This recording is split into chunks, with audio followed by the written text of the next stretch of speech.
আসসালামু আলাইকুম রহমতুল্লাহি ওবরকাতুহু। সম্মানিত দর্শক, আজকের যে শিরোনাম দুটো অংশ, একটা হলো শেখ হাসিনা খুশিতে লাফাচ্ছেন। এই অংশটি তৈরি করার জন্য বা এই কন্টেন্টে কথা বলার জন্য আমি মূলত বিএনপির নেতা জনাব রুহুল কবির রিজভী তার একটি ভিডিও ক্লিপ দেখলাম। সেই ভিডিও ক্লিপে তার যে বক্তব্য, সেই বক্তব্য শোনার পর আমার কাছে মনে হলো যে আমারও এই বিষয়ে কিছু বলার আছে, সেটা নিয়ে বলব। দ্বিতীয় বিষয়টা হলো যে আওয়ামী লীগ আনন্দে গড়াগড়ি খাচ্ছে। কেন খাচ্ছে? এটা নিয়ে বলব। এর কারণ হলো এই মুহূর্তে যে কক্সবাজারে যে ঘটনাগুলো ঘটছে, রোহিঙ্গাদের ওখানে যে ঘটনাগুলো ঘটছে, করিডোর নিয়ে, সেন্ট মার্টিন নিয়ে যে ঘটনাগুলো ঘটছে, এগুলো সবই শেখ হাসিনা বলে গেছেন। এবং তিনি এও বলে গেছেন যে আমি এই কাজগুলো করলে আমাকে ক্ষমতা থেকে যেতে হবে না। কিন্তু আমি কাজ করব না, আমি ক্ষমতা থেকে চলে যাব। এটা সে ২০২৩ সন থেকে বলে আসছে। ২০২৩ সন থেকে বলে আসছে, তো সেই ঘটনাগুলি এখন ঘটতে চলেছে এবং সারা বাংলাদেশ এখন আলোচনা করছে, সমালোচনা করছে, আর কয়দিন পরে বিক্ষোভের রাস্তায় নেমে পড়বে। আর তখন আওয়ামী লীগ আনন্দে গড়াগড়ি দেবে। এই বিষয়গুলো নিয়ে মূলত কথা বলবো। অনেকে ভিডিওর দীর্ঘতা নিয়ে বা আমার ভিডিও লম্বা হয়ে যায়, সংক্ষিপ্ত করার কথা বলেন। আমি এই বিষয়গুলো নিয়েই কথা বলবো। আপনার যদি ভালো লাগে কন্টিনিউ উইথ মি, আর যদি ভালো না লাগে আসসালামু আলাইকুম। এর কারণ হলো যে সবারই কথা বলার কতগুলো রং ঢং আছে। আমি যে কথাগুলো বলি এখানে নিজের ব্যক্তিগত অভিজ্ঞতা বলি, গল্প বলি, ইতিহাস বলি, সাহিত্য বলি, এটাকে একটা নাটকের মতো করে, গীতিনাট্যের মতো করে আপনাদের জন্য উপস্থাপন করার চেষ্টা করি, যেন আপনাদের মধ্যে যাদের জানতে ইচ্ছা করে, শুনতে ইচ্ছা করে, তারা যেন এখান থেকে তথ্য পান, উপাত্ত পান এবং চিন্তার খোরাক পান।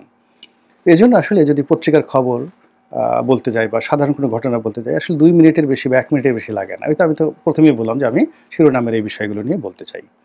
এখন এটার পক্ষে বিপক্ষে বলতে গেলে একটু সময় লাগবে এবং সেই সময়টা নিয়েই আমি কথা বলছি। প্রথমে বলি শেখ হাসিনার আনন্দে গড়াগড়ি। তো এই ব্যাপারে রুহুল কবির রিজভী সাহেব মূলত একটা বক্তব্য দিয়েছেন, শর্ট ক্লিপ। উনি আরও অনেক কথা বলেছেন। তার মধ্যে সংক্ষেপে যে কথা বলার চেষ্টা করেছেন, সেখানে তিনি বর্তমান ছাত্র এবং সমন্বয়ক তাদেরকে সমালোচনা করেছেন যে এদের বিরুদ্ধে যে দুর্নীতির অভিযোগ এসেছে, এরা যেভাবে সচিবালয়ে যাচ্ছে, যেভাবে ডিসি নিয়োগ থেকে শুরু করে বদলি, বাণিজ্য, তদবির, টেন্ডার বাণিজ্য থেকে শুরু করে নানা রকম ঘুষ, দুর্নীতি, অনিয়ম, দখলবাজি এবং আমাদের এই ব্যবসায়ীদের, দুর্নীতিবাজ ব্যবসায়ীদের হাতিয়ার রূপে তারা ইতিমধ্যে যে সকল অপকর্ম করেছে এবং যে সকল ছবি আসছে এবং তারা যেভাবে ধড়িবাজ ব্যবসায়ীদের খপ্পরে পড়ে গেছেন, এই বিষয়গুলো নিয়ে রুহুল কবির রিজভী সাহেব সমালোচনা করছিলেন যে এরকম যদি হয় তাহলে বিপ্লব হলো কেন? আর এই যে ছাত্ররা যে কাজকর্মগুলো করছে এর সাথে পাল্লা দিয়ে তো অন্যরাও করবে। এর কারণ হলো মন্দ কাজ এটা জ্যামিতিক হারে বাড়তে থাকে। আপনি যদি নামাজ কালাম পড়েন, ওটা দেখে যত মানুষ উদ্বুদ্ধ হবে, কিন্তু সেটা না করে যদি আপনি ধ্যাতাং ধ্যাতাং করে নাচতে থাকেন, ঢোল বাজাতে থাকেন, তারপরে আপনি একটু বাবরি চুল দুলিয়ে দুলিয়ে গান গাইতে থাকেন, একেবারে মানুষজন ওখানে দাঁড়িয়ে যাবে, শত শত মানুষ দাঁড়িয়ে যাবে। এমনকি পাগল রাস্তা যে বদ্ধ উন্মাদ, সে পাগলামি বন্ধ করে আপনার লম্পন জম্প গান যা কিছু আছে সব কিছু দেখবেন। এই গেল এক। আর যদি আরও কিছু দুধর্ষ কিছু কাজ করেন, যেমন আপনি সাপ খেলা দেখাতে চান, এখন ঢাকাতে অনেক আধুনিক, আপনি গুলিস্তান মোড়ে একটা গোকরা সাপ ছেড়ে দেন, চারপাশটা গোকরা সাপ ছেড়ে দেন, তারপর বিন বাজাতে থাকেন, দেখবেন সমস্ত যাকে বলে গাড়ি ঘোড়া বন্ধ হয়ে গেছে, কেউ আপনাকে উঠাতে পারবে না, হাজার হাজার মানুষ সাপের নাচ দেখবে সেখানে। তো এইভাবে আসলে মানুষ সবসময়ই উত্তেজনাকর কাজ, দুধর্ষ কাজ, মন্দ কাজ, এগুলো বেশি পছন্দ করে এবং এগুলো তারা ঘৃণা করে ততক্ষণ পর্যন্ত যখন নিজের ঘাড়ে আসে।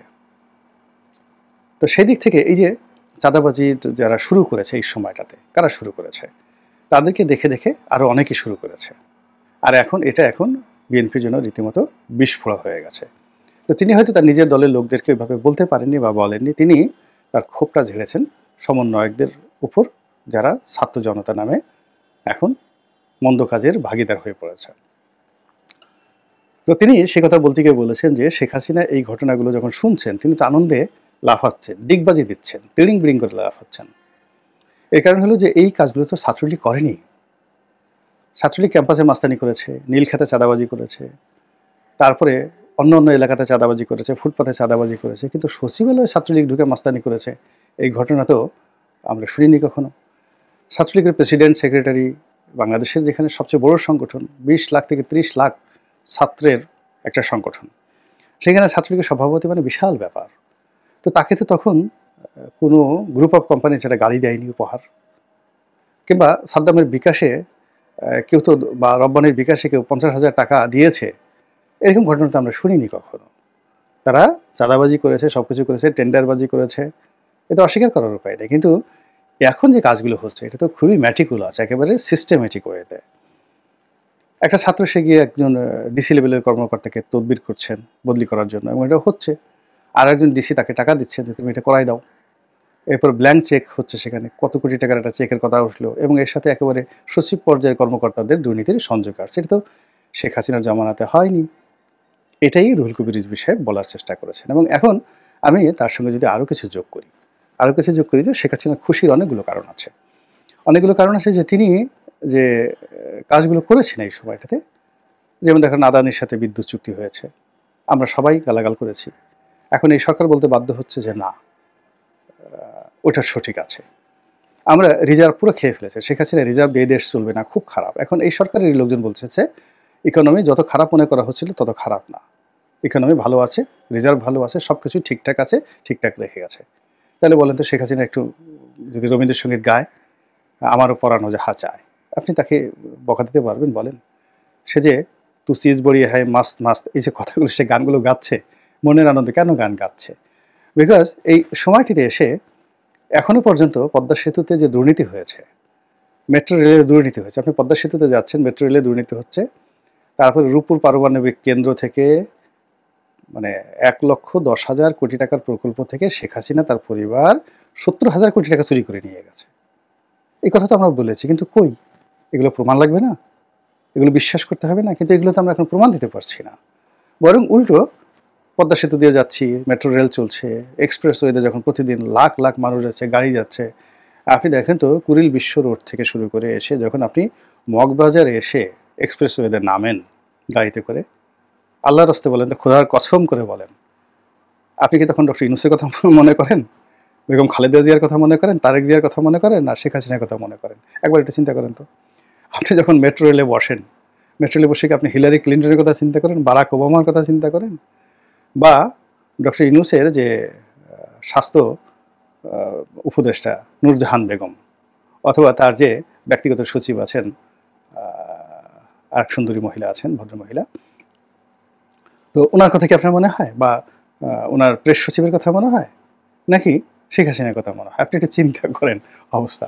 বা যখন সব জায়গাতে গিয়ে দেখে যে পুলিশ কাজ করছে না, তারপরে কোর্ট কাছারিগুলোতে যে যার মতো করে মারধর কাটাকাটি ইচ্ছা মতো করছে, তখন কি আপনার মনে হয় না যে না, এর চেয়ে একটা শক্ত শাসক থাকলে ভালো হতো? এইগুলোকে আসলে প্যাদানি দেওয়া দরকার, এগুলোর পদের উপর বাড়ি দেওয়া দরকার। কিছু লোক আমাদের সমাজে এমন বাড়াবাড়ি করছে এখন এই সমাজেতে এসে, আপনাকে মনে হচ্ছে না যে এদেরকে আসলে দুধ কলা দেওয়া উচিত না, এদেরকে আসলে পশ্চাৎ দেশে বাড়ি দেওয়া উচিত? তো টেকনাফ থেকে তেঁতুলিয়া পর্যন্ত প্রতিদিন লক্ষ লক্ষ ঘটনা ঘটছে, যে ঘটনায় মানুষ শেখ হাসিনাকে স্মরণ করতে বাধ্য হচ্ছে।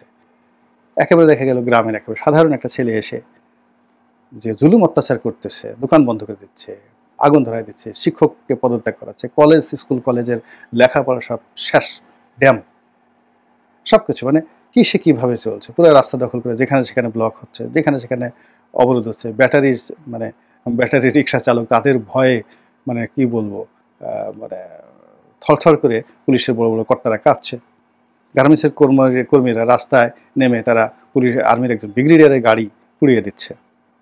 তো এই যে ঘটনাগুলো, এগুলো দেখার সাথে সাথে প্রতি মুহূর্তে আপনার কার কথা মনে হচ্ছে? আপনার কি ডক্টর মোহাম্মদ ইউনূসের কথা মনে হচ্ছে, আসিফ নজরুলের কথা মনে হচ্ছে, নাহিদের কথা, সার্জিসের কথা মনে হচ্ছে, নাকি শেখ হাসিনার কথা মনে হচ্ছে?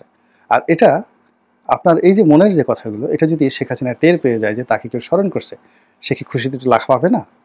পিয়ার কিয়া তো ডরনা কিয়া। তো উনি ওইবার তো বলছে তু সিজ বড়ি এক মাস মাস। আমার তো মনে হয় নেক্সট বার উনি ভিডিওতে যখন কথা বলবেন, তো পিয়ার কিয়া তো ডরনা কিয়া, আমি তো বাংলাদেশকে ভালোবেসেছি, বাংলাদেশকে পেয়ার করেছি, তো এত ভয় কিসের, ডর কিসের? এভাবে তিনি গান শোনাবেন, হিন্দি গান শোনাবেন, গেল ওনার কথা। এরপর আসি আওয়ামী লীগের গড়াগড়ি। আওয়ামী লীগ তো আছে, 1